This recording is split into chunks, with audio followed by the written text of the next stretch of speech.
Jane Austen, Emma. Glava 10. Mada je već bila sredina decembra, vreme još nije ometalo mlade gospođice da manje više redovno izlaze u šetnju. Emma je sutradan htjela da obiđe jednu siromašnu porodicu s bolesnicima koja je stanovala malo dalje od Highburyja. Da bi stigle do te usamljene kućice, morale su da pođu crkvenim putem koji se pod pravim uglom odvajao od široke, mada nepravilne glavne ulice u selu i, kao što se može zaključiti, na njemu se nalazilo blaženo boravište gospodina Eltena. Trebalo je da najpre prođu pored nekoliko manjih kućica, a zatim 200-300 metara dalje dizao se parohijski dom. Stara zgrada, ne baš u najboljem stanju, sasvim pored puta. Nije imala naročito zgodan položaj, ali ju je sadašnji vlasnik vrlo lepo doterao i dve prijateljice nisu mogle da prođu pored nje, a da ne uspore korak i osmotre je. Emma primeti.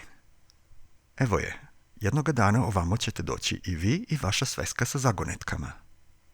Harrieta reče, o, kako je slatka kuća, kako je lepa, eno žutih zavesa kojima se gospođica nešto liko divi. Sad ne šetam često na ovu stranu, reče Emma kad su produžile dalje, ali tad ću imati razloga pa ću malo pomalo sasvim upoznati sve živice, kapije, bare i panjeve međaše u ovom delu Highburyja. Harrieta izjavi kako nikad u životu nije ušla u parohijski dom. Toliko je bila radoznala da ga vidi, da je Emma u toj njenoj želji, sudeći po spoljnim znacima i verovatnoći, mogla jedino da vidi dokaz ljubavi, kao i u onom mišljenju gospodina Eltena o njenoj dosetljivosti.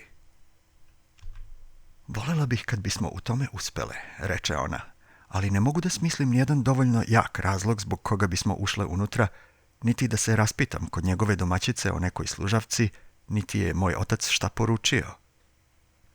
Premišljala je, ali nije bila u stanju da se ičeg seti. Posle obostranog ćutanja, koje je trajalo nekoliko trenutaka, Harrieta ovako otpoče. Čudim se, gospođice Woodhouse, kako to da se vi, ovako divni, niste već udali ili verili? Emma se nasmeja i odgovori. Harrieta, to što sam divna nije dovoljno da bih se rešila da se udam. Moraju i drugi da budu divni, bar jedna osoba. I ne samo da za sad ne mislim na brak, već uopšte ne nameravam da se udajem. Ah, vi tako kažete, ali ja ne mogu da verujem. Trebalo bi da sretnem nekog ko bi bio daleko iznad svih koje sam dosad srela, pa da dođem u to iskušenje. Gospodin Elton, znate, pribravši se, ne dolazi u obzir, ja i ne želim da nekog takvog sretnem. Više bih voljela da ne dođem u iskušenje. Zaista ne mogu da očekujem neku promenu nabolje u svom životu. Ako se udam, sigurno ću se pokajati. Bože blagi, tako je čudno čuti da žena ovako govori. Kod mene ne postoji nijedan od onih razloga zbog kojih se žene udaju. Kad bih se zaljubila, to bi naravno bila druga stvar, ali ja nikad nisam bila zaljubljena. Nije to za mene, niti sam za to stvorena i mislim da se neću nikad zaljubiti. A bez ljubavi izvesno bih bila luda da ostavim svoj sadašnji život. Nije mi potrebno bogatstvo, nije mi potrebno da ispunim nečim svoje vreme, nije mi potreban ugled.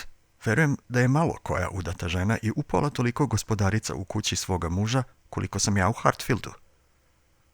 Nikad ne mogu očekivati da uživam toliku ljubav i ugled da u očima nekog čoveka budem uvek na prvom mestu i uvek u pravu kao što sam u očevim. Ali onda ćete na kraju ostati usedelica kao gospođica Bates. To je, Harrieta, najstrašnija slika koju ste mi mogli pokazati.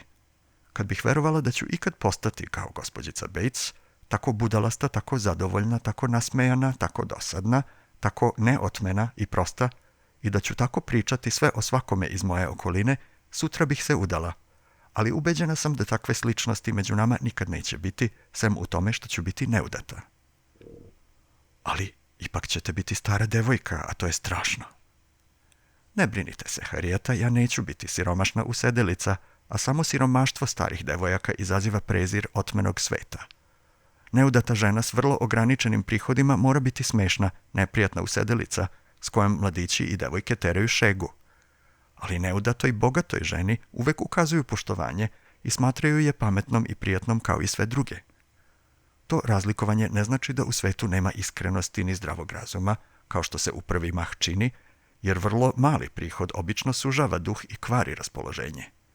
Oni koji jedva sastavljaju kraj s krajem i koji su prinuđeni da žive u vrlo skromnom i najčešće u vrlo neuglednom društvu, lako postaju uskogrudi i mrzovoljni. Ali to se ne odnosi na gospođicu Bates. Ona je samo suviše dobroćudna i suviše budalasta da bi mi se dopala. Inače, svi je uglavnom vrlo vole, mada je neudata i siromašna. U nje siromaštvo nesumnjivo nije suzilo duh. Ubeđena sam da bi ona, kad bi imala samo 10 para, polovinu dala drugome. Nje se niko ne boji, a to mnogo znači. Bože, ali šta ćete da radite? Čime ćete se baviti kad ostarite? Koliko poznajem sebe, Harrieta, duh mi je živ i vredan, kadar da se na više raznih načina zabavi i ne vidim zašto bih bila besposlenija u 40. i 50. nego u 21. godini. Ono čime žena obično zanima oči, ruke i duh, bit će mi pristupačno tada kao i sada ili s neznatnom razlikom. Ako budem manje crtala, više ću čitati. Ako prestanem da sviram, počeću da vezem. A što se tiče onoga što će mi obuzimati pažnju, onoga čemu ću pokloniti svoju ljubav, bez čega zaista osjećamo veliku prazninu i čiji je nedostatak veoma teško izbeći kad se ne udamo, bit ću odlično zbrinuta, pošto ću imati svu decu, sestre koju volim da se o njima staram. Biće ih verovatno toliko da će mi zadovoljiti sva osjećanja koja se u starosti javljaju. Uvek ću imati nečem da se nadam i nečeg da se plašim. Mada moja ljubav ne može biti ravna roditeljskoj, ona više odgovara onome kako ja zamišljam ugodan život, nego da je vatrenija i slepa. Imaću svoje sestriće i sestričine. Često ću imati u gostima jednu sestričinu. Poznajete li sestričinu gospođice Bates? To jest, znam da ste je morali vidjeti 100 puta, ali da li ste se upoznali s njom? O da, kad god dođe u Highbury uvek moramo da se upoznamo. Uzgred budi rečeno, to je skoro dovoljno da čovek ne poželi da ima sestričinu. Ne daj Bože da upola toliko gnjavim ljude pričajući o svima najtlijevima zajedno koliko ona o Jane Fairfax. Smučilo mi se i samo ime Jane Fairfax. Svako njeno pismo čita se po 40 puta, njeni pozdravi svima prijateljima kruže unaokolo, a ako samo pošalje svojoj tetki kroj neke bluze ili isplete par podvezica svojoj babi, celih mesec dana slušamo samo to. Gospođici Fairfax želim svako dobro, ali mi je strašno dosadila. Sad su se približile kućici kojoj su išle, pa su prekinule sve te beznačajne razgovore. Emma je bila vrlo milosrdna. Siromasi u nevolji sigurno su mogli očekivati pomoć koju je činila svojom pažnjom i dobrotom, kao i novcem. Shvatala je njihove navike, nalazila opravdanja za njihovo neznanje i iskušenja, nije imala nikakve romantične predstave o izvanrednoj vrlini onih koji su se tako malo obrazovali, slušala je njihove jade, uvek gotova da ih žali i uvek im je pomagala sa isto toliko razumevanja koliko i dobre volje. Ovoga puta došla je da poseti i bolesne i siromašne i pošto je ostala onoliko koliko je trebalo da bi im pomogla i posavetovala ih, napustila je kućicu s takvim utiskom o svemu što je videla da je na povratku kazala Harrieti: Dobro je kad čovjek vidi ovako nešto, Harrieta. Kako sve drugo onda izgleda sićušno. Sad mi se čini da celog dana neću imati ni o čem drugom da mislim nego o tim jadnim stvorenjima, pa ipak, ko zna, možda ću sve to brzo zaboraviti. Sasvim tačno, reče Harrieta. Jadna stvorenja. Ne može čovjek ni o čem drugom da misli. U stvari, ne mislim da će se taj utisak brzo izbrisati, reče Emma, prelazeći preko niske živice i rasklimatanog stepenika kojim se završavala uzana klizava staza kroz baštu i kojom opet iziđoše na put. Mislim da neće, reče, zastajući da bi još jednom pogledala na nemaštinu koja se s polja ogledala na kući i setila se one još veće unutra. O da, neće, složi se njena prijateljica. Produžiše dalje. Put je malo zavijao.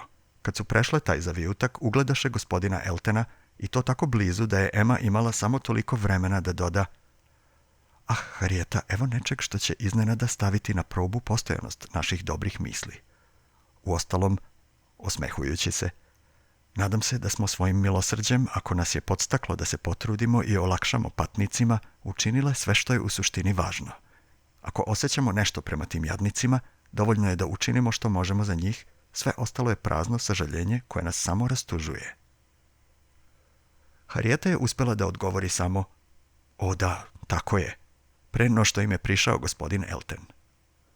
Međutim, kad su se sastali, najpre su počeli da govore o oskudici i patnjama te siromašne porodice.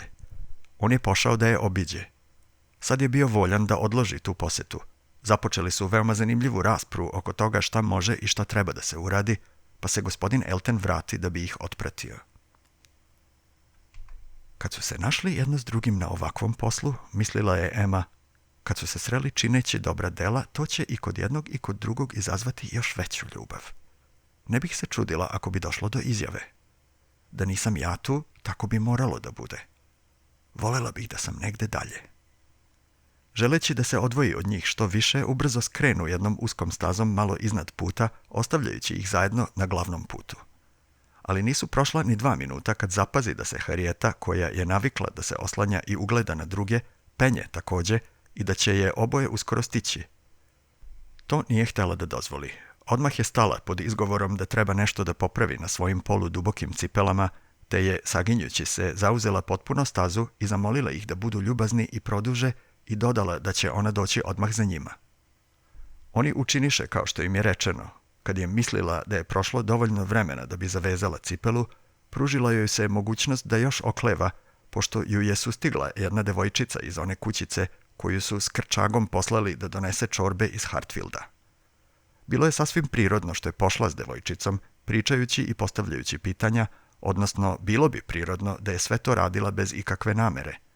Na taj način njih dvoje su mogli da idu ispred nje, ne osjećajući se obavezni da je sačekaju. Ona ih je međutim i nehotice stigla, jer je devojčica brzo koračala, a oni prilično polako. A to je nju utoliko više zabrinulo što su oni očigledno razgovarali o nečem veoma zanimljivom. Gospodin Elton je govorio živo, Harrieta je slušala zadovoljno i pažljivo. Pošto je devojčicu poslala napred, Emma je taman htjela da izmisli razlog zbog kog bi se još malo zadržala, kad se oni oboje osvrnuše, pa morade da im se pridruži. Gospodin Elton je i dalje govorio i objašnjavao neke zanimljive pojedinosti.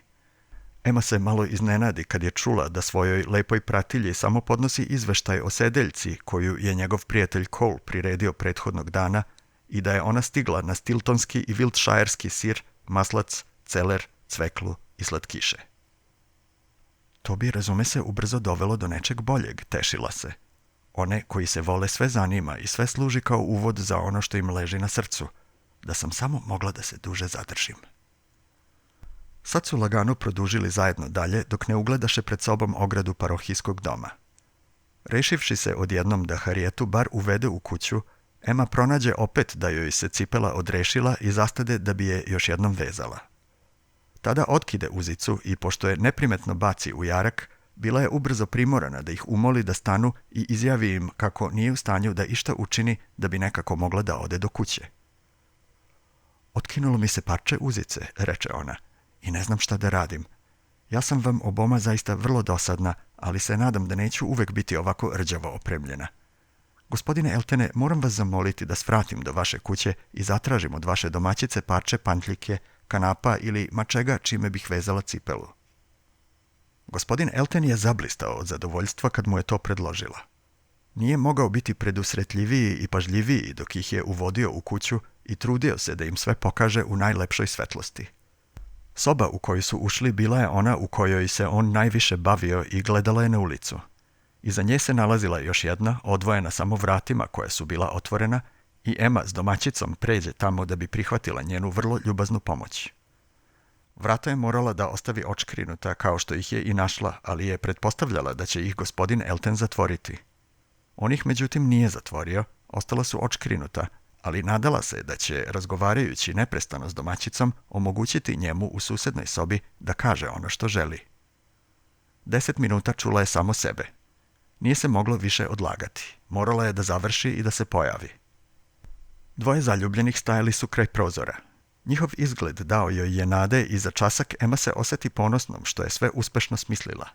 Ali nije bilo ničega, nije se izjasnio. Ponašao se da ne može biti ljubaznije i prijatnije, ispričao je Harrieti kako ih je video kad su prošle i kako je namerno pošao za njima. Čula je i druge sitne ljubaznosti i nagoveštaje, ali ništa ozbiljno. Oprezan, vrlo oprezan, mislila je Emma. Ide napred stopu po stopu i neće se odvažiti ni na šta dok još nije siguran u uspeh. Pa ipak, mada svojom veštinom i dosetljivošću nije postigla sve, Morala je da bude zadovoljna sobom što je taj slučaj oboma pružio radost i što će ih sigurno približiti velikom događaju. Hvala vam što ste slušali još jednu epizodu Ponoćnog čitača. Vaša podrška zaista neizmerno znači i pomaže ovom kanalu da opstane. Audio knjige koje ovdje možete čuti, kao što znate, su dostupne svima i potpuno besplatne, ali oni od vas koji cene moj rad i žele da pomognu, u opisu videa mogu da nađu kako mogu pomoći ovom kanalu. Nastavite da pratite kanal, pretplatite se i uživajte u audio knjigama na kanalu. Vidimo se u sljedećoj epizodi Ponoćnog čitača.